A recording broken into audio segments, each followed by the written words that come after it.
The Lady Witch by Lady Jane Wilde. About 100 years ago there lived a woman in Joyce's country, of whom all the neighbors were afraid, for she had always plenty of money, though no one knew how she came by it, and the best of eating and drinking went on at her house, chiefly at night, meat and fowls and Spanish wines, in plenty for all corners. And when people asked how it all came, she laughed and said, "I have paid for it." But she would tell them no more.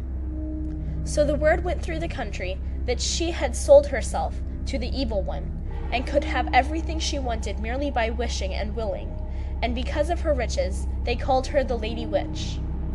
She never went out but at night, and then always with a bridle and whip in her hand, and the sound of a horse galloping was heard often far on in the night along the roads near her house.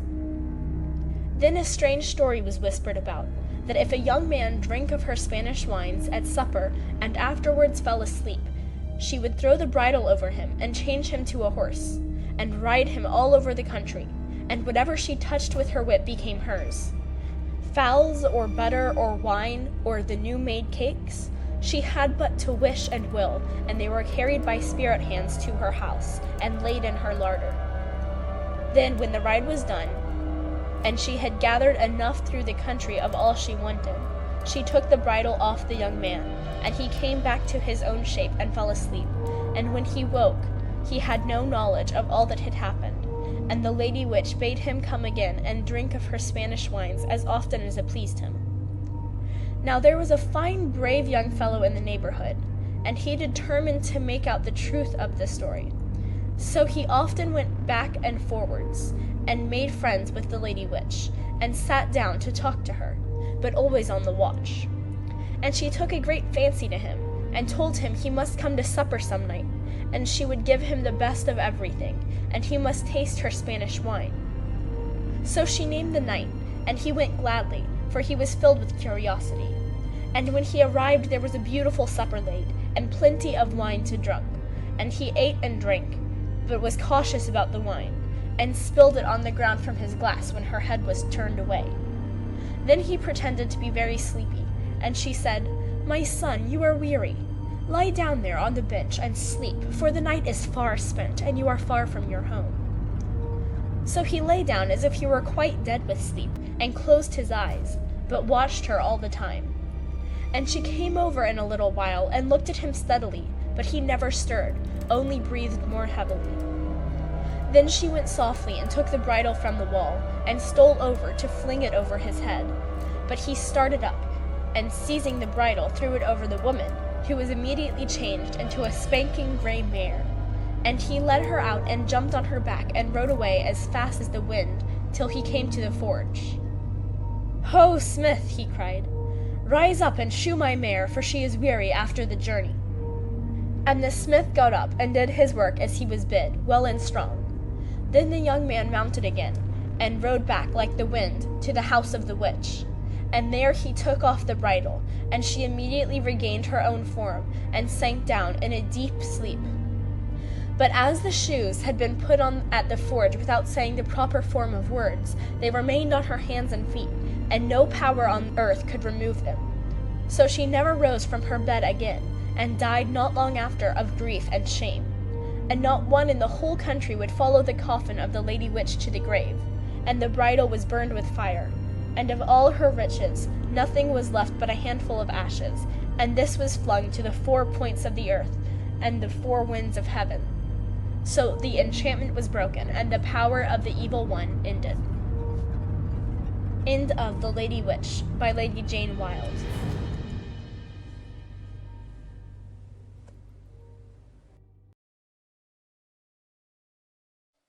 Letter to Sura by Pliny the Younger.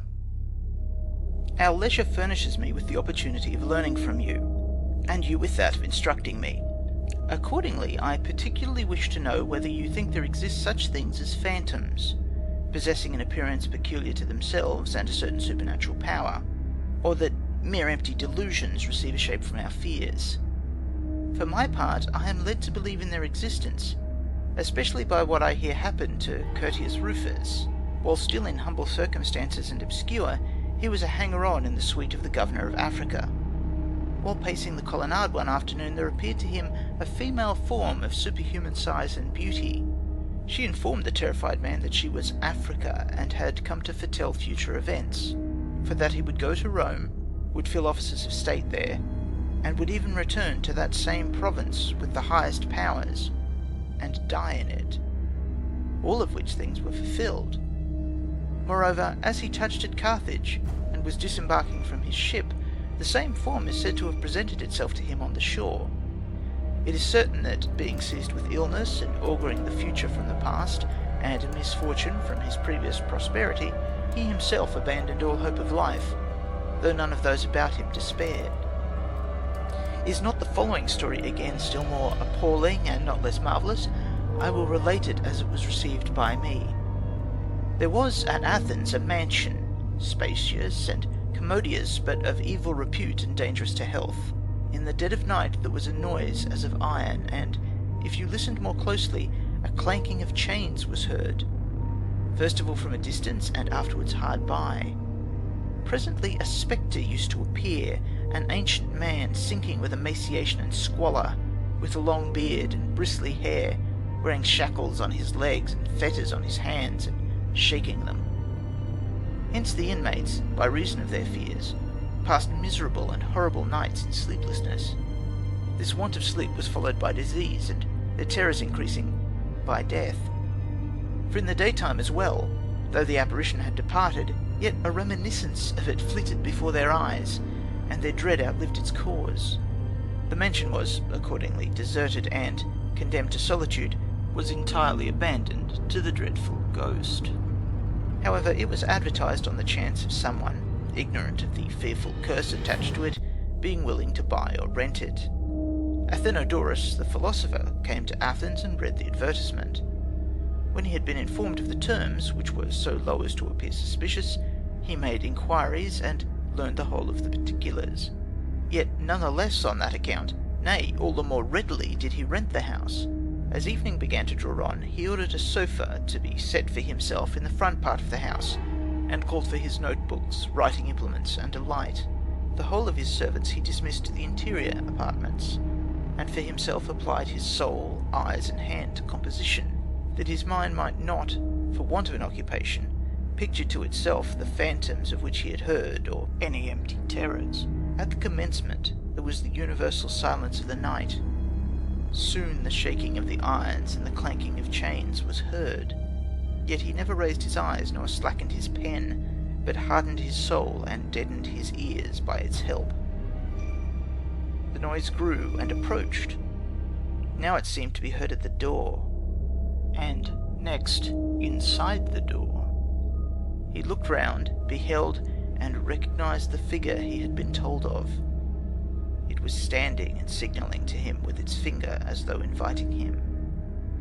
He, in reply, made a sign with his hand that it should wait a moment, and applied himself fresh to his tablets and pen. Upon this the figure kept rattling its chains over his head as he wrote. Looking round again, he saw it making the same signal as before, and, without delay, took up a light and followed it. It moved with a slow step, as though oppressed by its chains, and, after turning into the courtyard of the house, vanished suddenly and left his company. On being thus left to himself, he marked the spot with some grass and leaves which he plucked. Next day he applied to the magistrates, and urged them to have the spot in question dug up. There were found there some bones attached to and intermingled with fetters. The body to which they had belonged, rotted away by time and the soil, had abandoned them thus naked and corroded to the chains. They were collected and interred at the public expense, and the house was ever afterwards free from the spirit which had obtained due sepulture. The above story I believe on the strength of those who affirm it. What follows I am myself in a position to affirm to others. I have a freedman who is not without some knowledge of letters. A younger brother of his was sleeping with him in the same bed. The latter dreamed he saw someone sitting on the couch, who approached a pair of scissors to his head, and even cut the hair from the crown of it. When the day dawned, he was found to be cropped around the crown, and his locks were discovered lying about. A very short time afterwards, a fresh occurrence of the same kind confirmed the truth of the former one. A lad of mine was sleeping in company with several others in the page's apartment.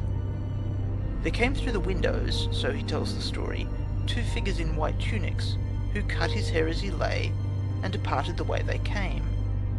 In his case too, daylight exhibited him shorn, and his locks scattered about. Nothing remarkable followed, except perhaps this, that I was not brought under accusation, as I should have been if Domitian, in whose reign these events happened, had lived longer. For in his desk was found an information against me, which had been presented by Carus, from which circumstance it may be conjectured, insomuch as it is the custom of accused persons to let their hair grow, that the cutting off of my slave's hair was a sign of the danger which threatened me being averted. I beg, then, that you will apply your great learning to this subject. The matter is one which deserves long and deep consideration on your part, nor am I, for my part, undeserving of having the fruits of your wisdom imparted to me. You may even argue on both sides, as your way is, provided you argue more forcibly on one side than the other, so as not to dismiss me in suspense and anxiety, when the very cause of my consulting you has been to have my doubts put an end to. End of letter to Sura.